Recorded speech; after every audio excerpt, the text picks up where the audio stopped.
ક્યારેય વિચાર્યું છે કે શું થાય જ્યારે સ્વયં ભગવાન પોતાના સૌથી મોટા ભક્તની સામે શસ્ત્ર ઉઠાવવા મજબૂર બને? આપણી પૌરાણિક કથાઓમાં એક એવી અદ્ભુત ગાથા છે જ્યાં શ્રદ્ધાની એવી કસોટી થઈ કે જેણે બ્રહ્માંડને પણ શ્વાસ રોકવા પર મજબૂર કરી દીધું. આ કોઈ સામાન્ય યુદ્ધની વાત નથી, આ ભક્તિની શક્તિની અંતિમ પરીક્ષાની વાત છે. અને આ આખી કથા એ એક જ સવાલની આસપાસ ફરે છે. એક એવો સવાલ જે સદીઓથી આપણે પૂછતા આવ્યા છીએ કે શું નામ લેનાર કરતાં પણ મોટું હોઈ શકે? ચાલો આજે આ કથામાં એવો જવાબ શોધીએ જે કદાચ આપણી સમજની પણ બહાર છે. તો કથાની શરૂઆત થાય છે અયોધ્યામાં, પ્રભુ શ્રીરામના ભવ્ય દરબારમાં. ચારે બાજુ શાંતિ છે, મોટા મોટા ઋષિમુનિઓ બિરાજમાન છે, અને ત્યાં જ એન્ટ્રી થાય છે દેવર્ષિ નારદની. અને આપણે બધા જાણીએ છીએ જ્યાં નારદ મુનિ હોય ત્યાં કંઈક અસાધારણ તો થવાનું જ છે. તો સભામાં એ જ ચર્ચા ચાલી રહી હતી, ભગવાન મોટા કે ભગવાનનું નામ? હવે નારદજીએ વિચાર્યું કે આનો જવાબ ખાલી વાતોથી નહીં મળે, આને તો સાબિત કરવું પડશે. અને આ પ્રયોગ માટે તેમણે કોને પસંદ કર્યા? ભક્તિના જીવંત સ્વરૂપ હનુમાનજીને. નારદજીએ હનુમાનજી પાસે જઈને બહુ સાદી વાત કહ્યું કે તમે બધા ઋષિઓને પ્રણામ કરજો, પણ વિશ્વામિત્રને નહીં. કેમ? કારણ કે એ તો પહેલા રાજા હતા, એટલે ઋષિ ના કહેવાય. હવે ભોળા હનુમાન, એમણે તો નારદજીની વાત માની લીધી. એમને ક્યાં ખબર હતી કે આ નાનકડી ભૂલ એક મોટા તોફાનને જન્મ આપવાની છે. અને બસ જેનો ડર હતો એ જ થયું. વિશ્વામિત્ર, જેમના ક્રોધથી તો દેવતાઓ પણ ડરતા, આ અપમાન સહન ના કરી શક્યા. એમનો અહંકાર ગવાયો અને એમનો આ ક્રોધ સીધો શ્રીરામ પર ઉતર્યો. અને મર્યાદા પુરુષોત્તમ રામ એમના જીવનના સૌથી મોટા ધર્મસંકટમાં ફસાઈ ગયા. ક્રોધથી સળગતા વિશ્વામિત્ર રામની સભામાં પહોંચ્યા અને સીધું જ કહ્યું, રામ, ભરી સભામાં મારું અપમાન થયું છે અને અપરાધી છે તમારો ભક્ત હનુમાન. જો તમે રઘુકુળની મર્યાદા જાણતા હો તો ગુરુના અપમાનની સજા આપો. હું આદેશ આપું છું, હનુમાનને મૃત્યુદંડ આપો. આખા દરબારમાં સન્નાટો છવાઈ ગયો. હવે વિચારો તો ખરા, શ્રી રામની શું હાલત થઈ હશે?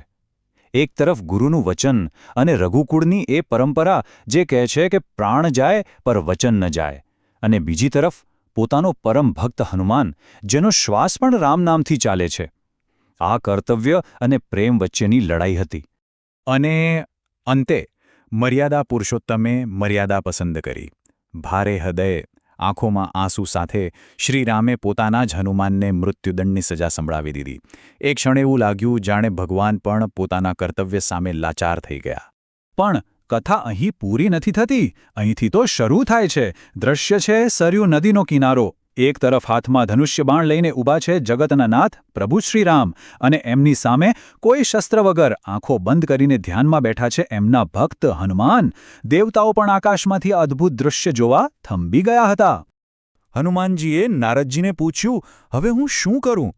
ત્યારે નારદજીએ કહ્યું, જેમણે સજા આપી છે એમનું જ નામ લો. બસ આંખો બંધ કરીને શ્રીરામ જય જય રામનો જાપ કરો.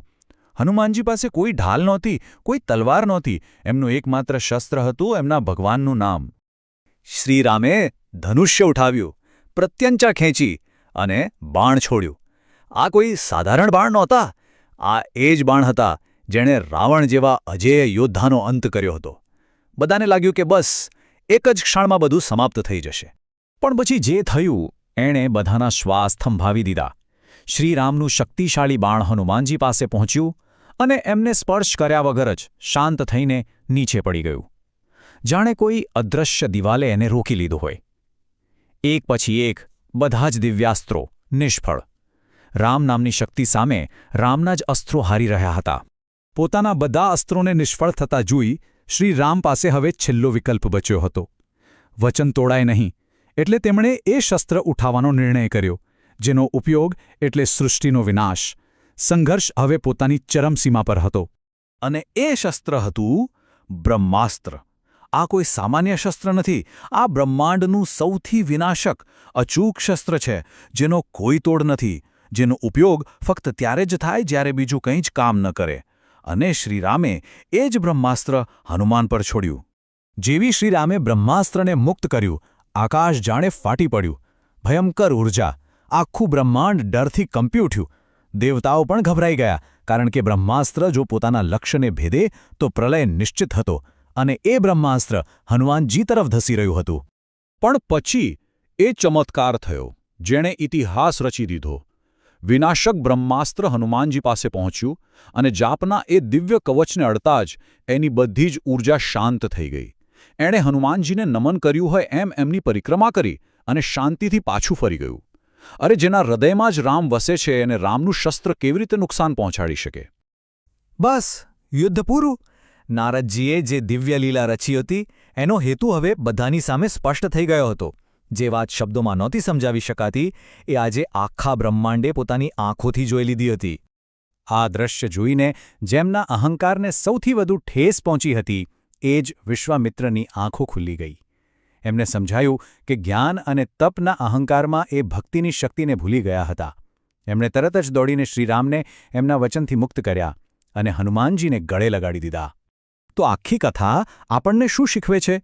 પહેલું, ભગવાનના નામ પર જો અતૂટ શ્રદ્ધા હોય તો એનાથી મોટું કોઈ રક્ષણ નથી.